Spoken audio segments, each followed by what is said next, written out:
This is about functions and determining the domain and range of these functions. For attendance distant learners only, scan the URL code right here or scan this right here, QR code, and for attendance. Now we're going to determine the domain of the following graph. So when I look at this right here, I'm going to lay my pencil sideways and I'm going to come in from the left hand side and I see it's at a -9. I come in from the right hand side and I see the first time I hit this line is at a +6. So here I have an example of it. So when I lay my pencil sideways and come in from the left, I see the first thing I hit is a -9, but notice is an open circle. That means that the -9 is not part of this domain right here. Now come in from the right hand side with my pencil laid sideways and I see the first thing I come into is the 6, but it's an open circle, so the 6 is not included. But all of these numbers that are between a -9 and 6 are included. So that means when we write the alternate notation, we're going to say it is at a -9, but it's less than. There is no equal because it's not a filled in circle. If it had been filled in circle, then you'd have less than or equal. But since it's not a filled in circle, it's just less than. When we come over here from the right hand side, you see the 6 is not included in it, so that's why it's not less than or equal. It's only less than. So you should have a -9 less than x less than 6. When you write this in interval notation or alternate notation, whatever you want to call it, the -9 is smaller than the 6, so make sure you write the -9 on the left hand side.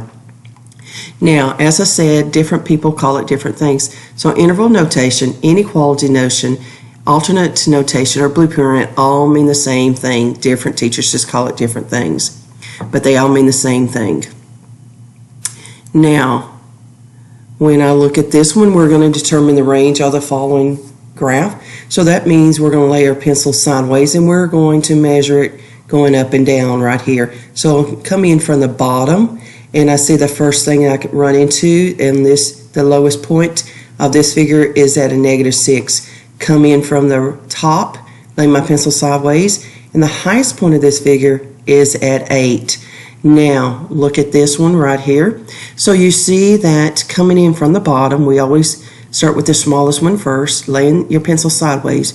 We have a -8, and since this right here is a solid point right here, then this number is included. When we come in from the top, going down, you see that also that this point is included. Now when we write it, we're going to say -9 is less than or equal to y less than or equal to 8, because this point right here, -7 and 8, are included. So that's why we put it equal right here. So now we have -y less than or equal to y less than or equal to 8. You're going to determine the domain of this graph.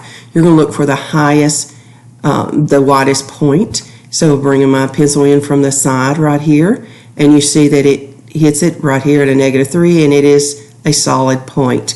Come in from the right hand side right here, and you see that the first time I hit this with my pencil is at 5. So here it is again. So lay your pencil sideways, and the first time you come in contact with this shape right here, this figure, this function is at -3. And notice it's a solid fill-in circle, so it's going to be equal to. And come in from the right-hand side, it's a solid circle, and it's equal to at 5. So when we write this, we have a -3 less than or equal to x, because you're talking about the domain, less than or equal to 5. Make sure the smaller number is on the on the left-hand side. Now, when we look at this, you're going to find the range. You're going to come in from the bottom and lay your pencil sideways, and when you do, the first time you encounter this shape is right here at this line, which is 0. Come in from the top. First time you run in this line right here is at 11. And when you look at this right here, so the lowest point, because you're measuring it, looking at the y, because we're looking for the range. So lay your pencil sideways, and you see it hits it at 0, and it is included in it. But now look, when you look at the 11 right here, the 11 is not included, but it is talking about all of these points in between here. So now when we write this, it's at 0 less than or equal to y less than 11. Now, when I look at this, the 11 is not included, so it's 0 less than or equal to y less than 11. Now, we're going to look at the domain of this. We're going to look how wide it is. So when we look at this right here, the first thing that we're coming in contact with is at this number at a negative 15. But now look, on this side, when we took the picture, it just ran out of room. The picture, you were not able to see the full line right here because it continues on and on and on and on and on in this one direction forever. So when I look at this right here, I'm going to write negative 15 right here because that's the first thing we come in contact with, and you see that it is at it is included right here because it's a solid circle. But when I look at this right here, you see that your picture, it just wasn't wide enough your camera wasn't wide enough to take a picture of this, so it ran out of room. So when you write this down right here, it's going to go to infinity. So we're going to negative 15 less than or equal to x less than to infinity. Now, when we're talking about infinity, that means it continues on and on and on and on in that direction forever and ever and ever. It's kind of like a rainbow that continues on. You will never be able to find the end of the rainbow. And since you cannot find the end of this line because it continues on and on in this direction forever, we say it's infinity. This is like a sideways 8. Now, when you're working in Desmos, you will have to type in the word infinity, and you'll see the infinity written up here, but it's already changed. And it will automatically change it to this figure right here, this sideways figure 8, which means infinity. So you're looking at negative 15 less than or equal to x less than a positive infinity because it goes on in this direction forever and ever and ever, looking at the domain. So this is what you should have. Now, when you're finding the domain from a graph, you're given 3 domains right here. That's your x-axis. So I'm looking at f of 4. So I come over here, which is your x-axis, f of 4, and I see this point right here. You're looking at the points. You're coming up, you're given the y, you're given the x, but not the y. So this point right here is at 4, 0. So I'm going to type in 0 right here. Now I come back over here to my x-axis, f of 2.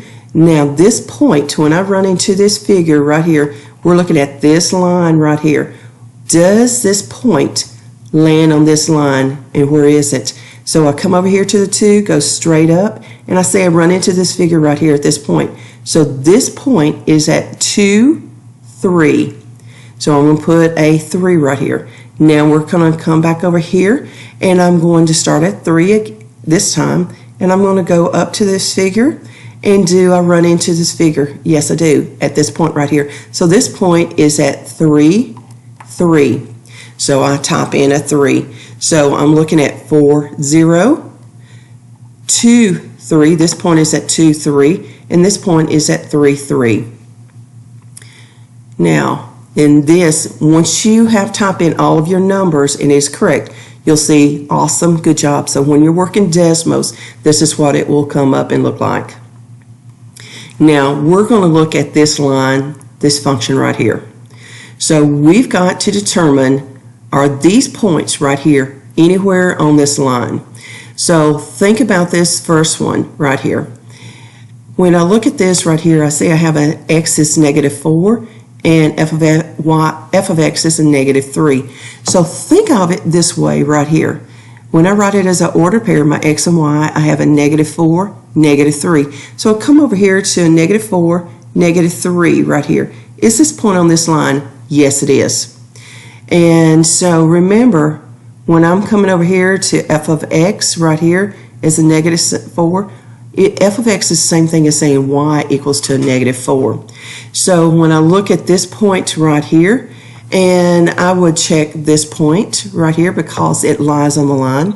Now, when I look at this point right here, it says f of x first, and then it says the x. So in other words, remember this f of x is like saying y right here. So you would write down the x first, negative 1, negative 4. So I'm going to come over here to negative 1 and go down to a negative 4. is that point right here on that line. As you can see, it is not on the line, so we do not check it. Now I'm going to come back to this, and you see the x's first and then the y. So I'm looking for the point 3, -2. So find 3 and come down to a -2, and I see yes that this point does lie on this line, so I check that. So once it is correct, your answer not there yet, keep working, will change into this right here. So it should look like your answer, awesome job, good work when you're working your Desmos. Now, we're going to be looking at these two shapes right here. Notice that this is a function, because if we were to draw a vertical line down through here, this vertical line would only go through one point at a time, because remember, this open point means it is not included in this shape right here. So this one is, and it would be included. So the vertical line test, it would make this a function. So we're going to check these points right here. So we have a -2, 0. So when I look at this right here, -2, 0, I come over here to a -2, 0, and I say, yes, this point is on the line. And when, remember, f of x and y is the same thing. So it means exactly the same thing. So I see the -2, 0, so we're going to put a check mark on that. So that is part of the line. Now, that point does sit on that line. You see f of x is first. All they did was just change places. It still means a -1 and 5 right here. So I'm going to go to a -1 and up 5. And I see, nope, that point would be up here. That is not on the line, so we do not check it. Now I have 0 right here, 4. So 0, and then I come up to 4, and we said, yes, that point is on that line, so we're going to check it. So once you have entered all this on your Desmos, then you see, yes, you would check it. Yes, these are points on this line, and it should look like this, and it should say, awesome job, good work. Now we're going to find the domain when you're given the functions. So you're given this following equation right here. F of x equals a -9x squared plus a -15x plus a -11. So you're just going to substitute, in other words, plug in this 4 in place of the x right here. So when you type it into your calculator, you can type it in exactly like you see it, this whole thing. Remember, just substitute 4 wherever there's a x given. Make sure you put a parentheses around the x, and when you type it in exactly like you see it right here, then you're going to come up with this answer of a -215. And once you type this into Desmos, it will look like this, a -215, and then submit your answer. Now you're going to find the domain given the range. This is functions.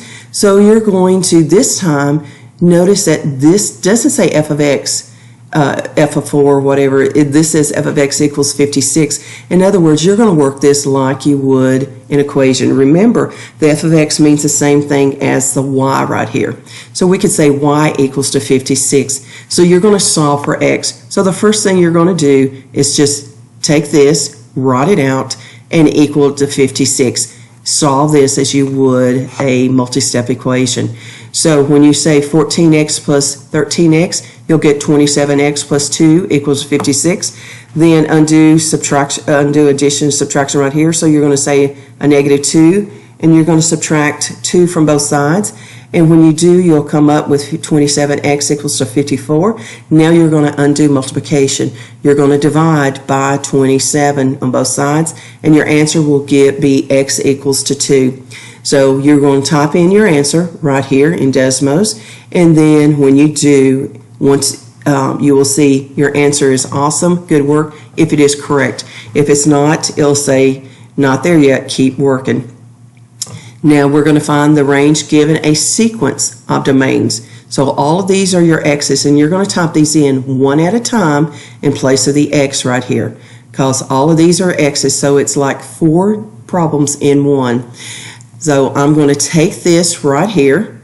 I'm going to substitute 2 in place of the x right here. So you have f of a -2 equals 12 parentheses, -2 parentheses, plus 7. So type all of this right here. This 12 parentheses, -2 parentheses, plus 2 in the calculator at one time, and you'll come up with the answer of a -17. And you'll type this in your Desmos. When you look at the next one, This one, your domain is 4, so you're going to type in a 4 in place of the x, and when you do, put all of this at one time in the calculator, 12 times 4 plus 7, and you'll come up with the answer of 55, and you'll type this in. Now you're going to do the same thing for 9. You're going to substitute 9 in place of the x, so you have f of 9 equals 12 times 9 plus 7. Type this in the calculator just like you see it. You'll come up with the answer 115, and then type it in your Desmos. And then the last one, it says f of 12. So just substitute 12 in place of the x right here. And when you do, you will come up with the answer 151. Type this into the calculator just like you see it, and you'll come up and type it in Desmos. So once you do, you'll see that your answer, not there yet, keep working, turns into your answer, awesome, good work, if all of these are correct. Now this time, you're going to find the domain when you're given the y, which is the range. So each one of these are the y's, because it says f of x equals to negative 13.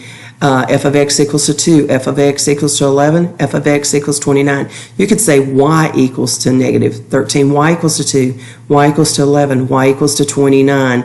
So I'm going to set this right here, and remember that plus negative right here, a positive times the negative is the same thing as saying a negative. So I could say 3x minus 13 equals 2, and remember, this time you're given your f of x, which is your y. So substitute the negative 13 in place of the f of x right here, and just solve it, and you're going to solve it just like you would any equation.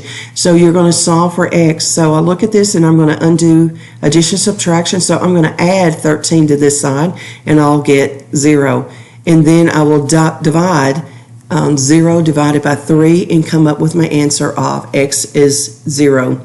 And that's what I'm going to type in is my 0. I've already got an x right here, so all I have to do is type in the 0.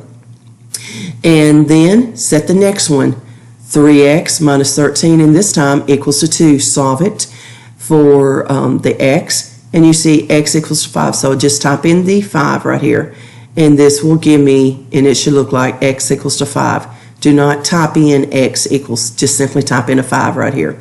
Now, set it equal to 11, that's the next one. And when you do, that gives you x equals to 8. So type in an 8 right here, and it should look like x equals to 8. In the last one, you're going to set it equal to 29. And when you set it equal to 29 and solve it like you would an equation, you see that it's going to give you x equal to 14. And once you do, just simply type a 14 right here. And if all of these are correct, it will say, it will go from your answer, not there yet, keep working, to your answer, awesome job, good work, and then you're going to go on.